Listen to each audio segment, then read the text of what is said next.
Bismillahirrahmanirrahim. Assalamualaikum warahmatullahi wabarakatuh. Akhi wa akhti, teman-teman dan seluruh kader-kader dakwah di kampus YIN Ustaz Jambi yang saya cintai karena Allah.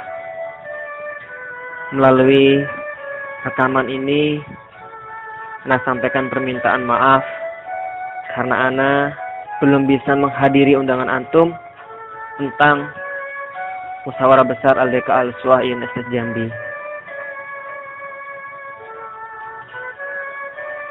Melalui pesan suara ini Ana sedikit ingin mengajak kita semua untuk kembali mengingat sebuah peristiwa besar yang terjadi pada bulan Syawal tahun ke-5 Hijriah. Saat itu musuh-musuh Islam telah bersekutu, yaitu orang-orang Quraisy, orang-orang Yahudi, dan gabungan dari berbagai macam suku yang berkhianat dan membenci adanya ajaran Islam ini. Mereka bergabung, mereka bersekutu, mereka membentuk suatu pasukan yang berjumlah 10.000 pasukan yang bersenjatakan lengkap. Mereka bergerak, datang dari Mekah, datang dari segala macam penjuru untuk menghancurkan Madinah, untuk menyerang Madinah dan menumpas Islam sampai ke akar-akarnya dan membunuh Rasulullah SAW agar tidak akan ada lagi di dunia ini yang namanya Islam, agar tidak ada lagi di dunia ini yang namanya kaum muslimin. Mereka telah menyiapkan berbagai macam kekuatan untuk menghadapi kaum muslimin. Berita keberangkatan 10.000 pasukan ini terdengarlah oleh sahabat yang ada di Madinah. Sahabat ketika itu mengetahui bahwa jarak atau waktu yang dibutuhkan oleh pasukan Quraisy atau pasukan kafir untuk sampai ke Madinah adalah 1 minggu. Dengan persiapan yang sangat singkat itu, mereka merasakan suatu kepanikan yang sangat luar biasa. Keadaan kota Madinah saat itu begitu mencekam. Satu sisi mereka ingin menyambut seruan jihad itu untuk menghadang mereka di luar kota Madinah. Namun di satu yang lainnya mereka memiliki pertimbangan bahwa jumlah kita pasukan kaum muslimin hanya 3.000 pasukan.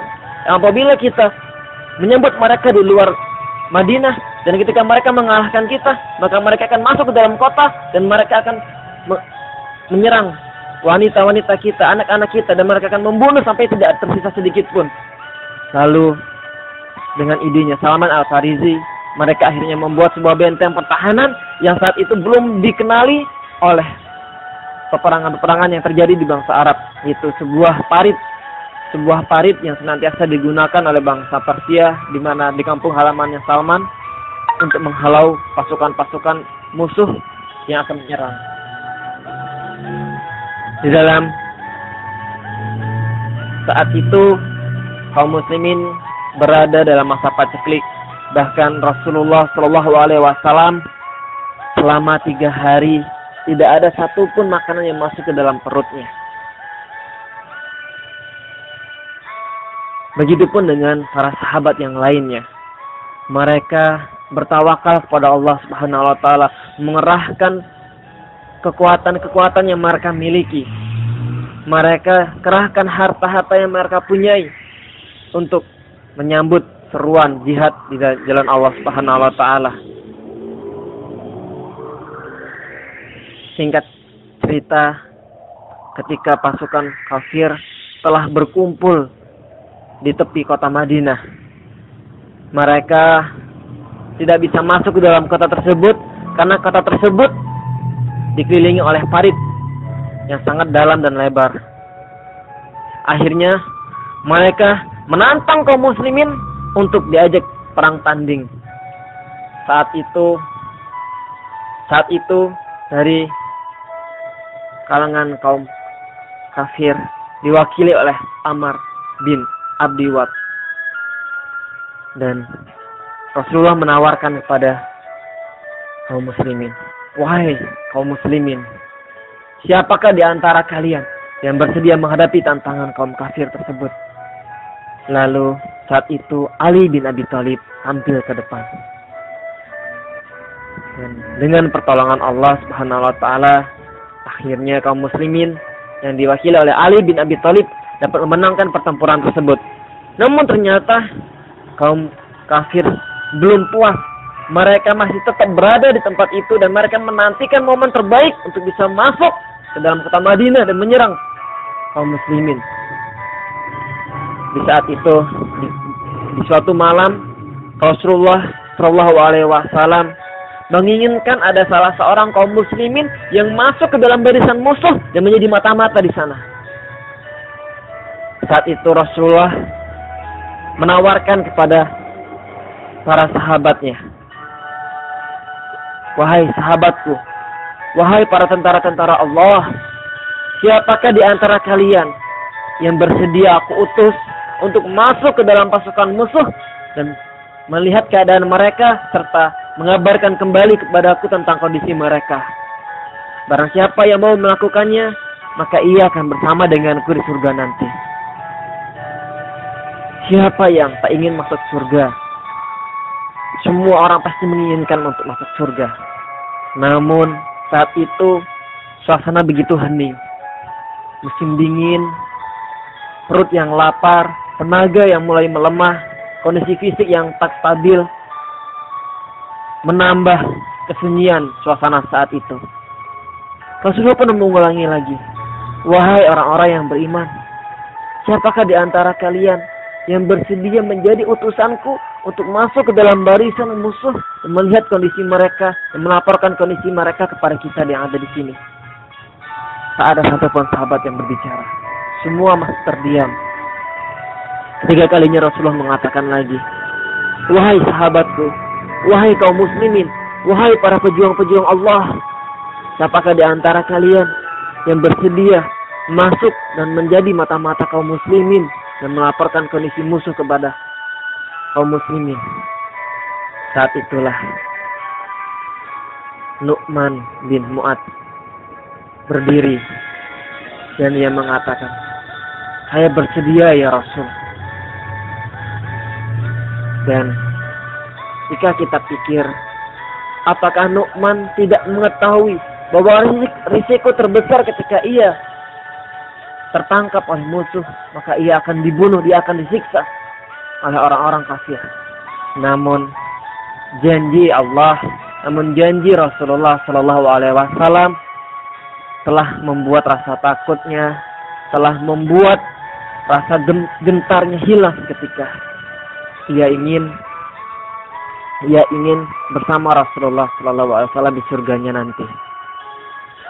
Dan berangkatlah Nu'man masuk mengendap-endap ke dalam pasukan musuh dan menjadi mata-mata di sana.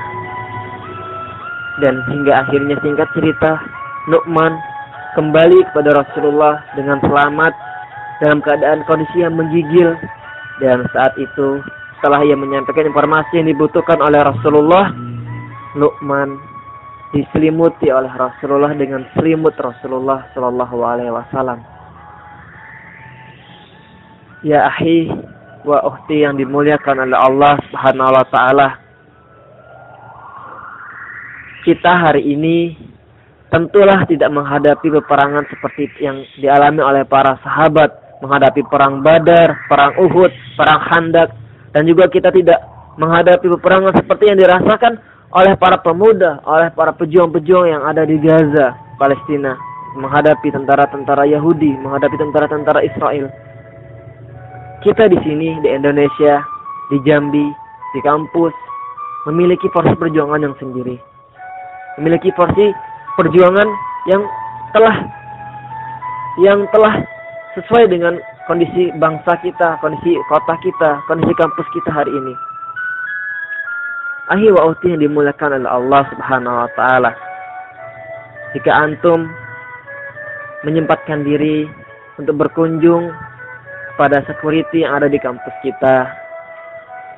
Mungkin antum akan melihat kisah-kisah yang sungguh sebelumnya tak pernah antum pikirkan. Ana dengan izin Allah pernah berbincang-bincang dengan salah seorang bapak yang sedang membangun di kampus kita. Saat itu Ana dan salah seorang ikhwah sedang berada di kampus di malam hari, yaitu bertugas diamanahkan untuk menempel pamflet acara-acara LDK. Ketika itu ada salah seorang bapak yang menghampiri. Ia menginterogasi kami. Bapak itu mengira bahwa Ana sedang bersama seorang akhwat, Ana sedang bersama seorang wanita. Ternyata ketika bapak itu mengetahui bahwa Ana bukan bersama seorang wanita, melainkan bersama seorang ikhwan yang sama-sama laki-laki, akhirnya bapak itu bercerita bahwa sebelumnya ia pernah memergoki salah seorang mahasiswa yang malam hari datang ke kampus, datang ke kelas, dan dia melakukan perbuatan nauzubillah min zalik yang tak pantas Ana sebutkan. Dan sang bapak langsung memergoki perbuatan tersebut dan sempat adu hantam dengan pemuda tersebut. Akhirnya waktu dimuliakan oleh Allah Subhanahu wa taala. Jika ada yang berpikir kenapa sebuah kampus besar, sebuah kampus yang seharusnya bernuansa Islami bisa kecolongan mahasiswanya melakukan perbuatan-perbuatan seperti itu? Jawabannya sangat simpel. Kenapa? Karena orang-orang di luar Islam ya sengaja memfokuskan serangan-serangannya pada kampus-kampus berbasis Islam. Karena ketika para mahasiswa yang ada di kampus Islam tersebut telah rusak akhlaknya, telah rusak pemikirannya, maka ketika ia nanti terjun ke masyarakat, ia menjadi seorang guru agama kah, ia menjadi seorang ustadz kah, maka ajaran-ajaran yang dia sampaikan kepada masyarakat pun adalah ajaran-ajaran yang tidak sejalan dengan syariat Islam. Makanya dengan adanya organisasi-organisasi Islam yang ada di kampus, organisasi dakwah yang ada di kampus, itu menjadi benteng utama kemurnian akidah yang ada di kampus kita, kemurnian akhlak yang ada di kampus kita. Untuk itulah adanya lembaga dakwah Al-Uswah, LDK Al-Uswah di kampus kita. Dalam perjuangan ini, kita mungkin perlu mengambil sebuah kata-kata hikmah yang disampaikan oleh Ali bin Abi Thalib, yaitu kebaikan yang tidak terorganisir dengan baik, maka ia akan dapat dengan mudah dipatahkan, dapat dengan mudah dikalahkan oleh kejahatan yang terorganisasi dengan baik. Dalam sebuah organisasi itu layaknya kita sedang menaiki sebuah kapal. Dalam kapal tersebut tentu ada bagiannya masing-masing yang bekerja pada posnya masing-masing. Ada awak kapal dan ada sang nahkoda, ada sang kapten. Jika semua awak ingin menjadi nahkoda, maka yakinlah arah kapal tersebut tak akan pernah sampai kepada tujuan dan bisa-bisa akan tenggelam di tengah lautan tersebut. Dan juga jika di dalam sebuah kapal besar tersebut semua orang ingin menjadi awak kapal, tidak ada satupun orang yang bersedia menjadi kapten, tidak ada satu orang pun yang bersedia menjadi komandan, tidak ada satupun orang yang bersedia untuk menjadi nahkodanya, maka apa yang terjadi? Mungkin kapal itu akan terlihat bagus dari luar, namun yakinlah mereka tak akan pernah sampai pada tujuan. Kenapa? Karena tidak ada satupun nahkoda yang mengarahkan kapal itu ingin bergerak kemana. Seperti itu punlah LDK Al-Uswah YNSF Jambi. Di sana semua potensi kader sangat dibutuhkan. Ada bagian humas, ada bagian syiar, ada bagian kaderisasi, ada bagian keahwatan dan lain sebagainya. Semuanya penting. Namun tetap dibutuhkan seorang mas'ul, seorang qiyadah, seorang komandan yang akan mengarahkan ke arah mana LDK Al-Uswah ini akan berjalan. Apakah ia akan tetap berjalan pada jalur keislaman atau nanti ia akan melenceng dari jalur-jalur yang telah ditetapkan sebelumnya. Ahli wa ukhti yang dimuliakan oleh Allah Subhanahu wa taala. Terkadang jika kita berada di luar, mungkin kita akan dapat dengan mudah mengatakan sesuatu yang tidak sesuai dengan kehendak kita, yang tidak sesuai dengan keadaan semestinya. Namun ketika amanah itu telah diamanahkan kepada diri kita sendiri, kita akan merasakan betapa sulitnya, betapa beratnya amanah tersebut. Dan hari ini kalau kita boleh mengatakan sejujurnya, mungkin kita bisa saja menolak amanah-amanah tersebut. Karena apa? Karena kita memiliki amanah-amanah yang lain. Amanah dari orang tua kita, amanah untuk menyelesaikan sekolah, menyelesaikan kuliah tepat waktu. Belum lagi kita harus bekerja sampingan, membiayai uang kuliah sendiri dan lain sebagainya. Ditambah lagi dengan amanah-amanah dakwah, tentu akan menambah semakin beratnya amanah yang telah ia emban itu. Namun disinilah letak ujiannya.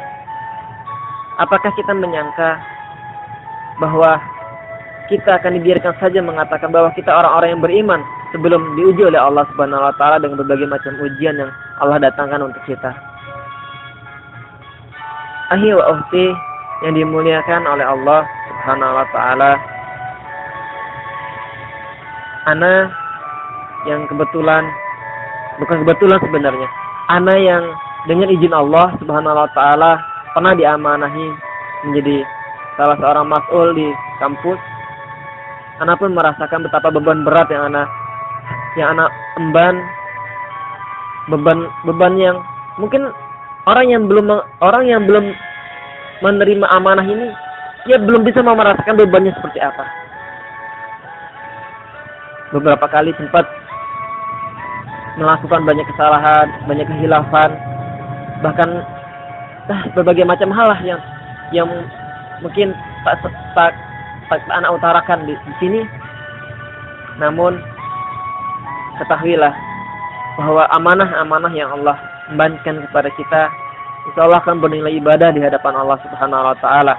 Hal ini tentu adalah suatu tantangan yang bagi kita memang tidak mudah, tapi insya Allah jika kita minta pertolongan kepada Allah, kita akan bisa melaluinya.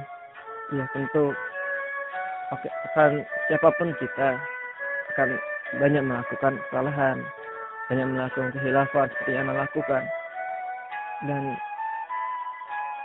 ini semua nantinya akan menjadi pelajaran hidup bagi kita ketika kita telah menjadi alumni, ketika telah berada di dunia luar.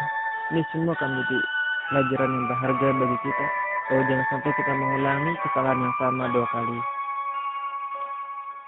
Memang berat, Anda jujur. Tanyalah siapapun orangnya yang pernah dipilih menjadi ketua ALEK. Ia pasti memiliki beban amanah yang luar biasa. Sekali lagi, ini tidak mudah, tapi insya Allah pasti bisa. Walaupun banyak khilafan dan kesalahan di mana kita menjalankan amanah tersebut, itu adalah proses pembelajaran bagi kita. Insya Allah. Karena beratnya beban amanah sebagai seorang mas'ul itulah, maka para pemimpin, para qiyadah memiliki tempat tersendiri di dalam Islam. Rasulullah pun telah mengatakan bahwa pada hari kiamat nanti di antara 7 golongan yang akan Allah naungi, dan disebutkan pertama kali itu adalah pemimpin yang adil. Para pemimpin itu siapa? Itu orang yang mampu melaksanakan hak-haknya dengan benar, orang yang tidak menzalimi orang-orang yang dipimpinnya dan sebagainya. Begitupun dia tidak menzalimi dari amanah orang tuanya, ada amanah kampusnya, amanah dakwahnya. Itu semua dijalankan dengan seimbang. Nah, untuk menyeimbangkan ini tentu tidak mudah, butuh proses. Sekali lagi, ini butuh proses. Dan semoga semuanya bisa berjalan dengan lancar, semoga semuanya bisa saling melapangkan dada untuk menerima amanah yang nanti akan diembankan pada siapapun yang akan diberi amanah nanti. Namun yakinlah kita bahwa para ustadz kita, para murabi kita, para informator itu tidak memilih dengan kehendak mereka. Mereka terlebih dahulu memikirkan matang-matang, memusyawarahkan dan sebagainya. Kalaupun nanti ketika menjalankan amanah ini antum benar-benar tidak sanggup, maka tentulah mereka juga akan membantu antum. Mereka tidaklah akan menyulitkan antum seperti yang mungkin yang ketika terjadi beberapa saat yang lalu, ketika adalah salah satu yang sadar yang memang dia tidak bisa melakukan banyak aktivitas di luar rumah, dia harus merawat ibunya yang sakit dan sebagainya, sehingga pada beberapa bulan kemudian ia diganti dengan yang lain. Nah, yang penting kita jalani aja dulu, kita jalani semaksimal yang kita mampu dengan terus berdoa kepada Allah Subhanahu Wa Taala untuk membimbing kita dan menguatkan kita dalam menjalankan amanah ini. Karena tanpa bimbingan Allah, tentulah kita tak akan mampu untuk melaksanakannya. Orang-orang yang beriman, jika kalian menolong agama Allah, maka Allah akan menolong kalian dan Allah akan meneguhkan kedudukan kalian. Sadaqallahul azim. Maha benar Allah dengan segala firman-Nya. Ahli wa ukhti yang dimuliakan oleh Allah Subhanahu wa taala. Memang sebagai seorang mas'ul, sebagai seorang pemimpin, sebagai seorang komandan, memiliki beban yang berat, memiliki amanah yang berat. Namun, bismillah, dengan izin Allah Subhanahu wa taala, amanah-amanah tersebut insyaallah dapat kita selesaikan. Kalaupun ada waktu istirahat kita yang berkurang, kalaupun ada waktu kita bersama keluarga yang berkurang, kalau ada jam belajar kita yang mungkin berkurang, ini adalah risiko yang mengiringi dari amanah-amanah tersebut. Namun, disinilah letak seni, letak perjuangan, letak keindahan kita ketika kita berada dalam dakwah kampus. Karena apa? Karena LDK Al-Uswah sekali lagi bukan sekedar organisasi. Kalau kita bergabung bersama LDK Al-Uswah hanya untuk sekedar mencari pengalaman berorganisasi, maka salah. Sekali lagi, luruskan niat kita bahwa kita bersama LDK Al-Uswah adalah murni untuk berjuang karena Allah Subhanahu wa taala, meninggikan kalimat Allah Subhanahu wa taala. Bagaimana kita bersama LDK Al-Uswah bisa semakin memaksimalkan potensi-potensi kita untuk mengajak teman-teman mahasiswa kita yang lainnya untuk taat kepada Allah Subhanahu wa taala. Yang minimal ketika waktu sholat, kita anak-anak LDK bisa senantiasa mengajak mereka atau minimal memberikan contoh kepada mereka untuk sholat tepat waktu di masjid bersalat berjamaah.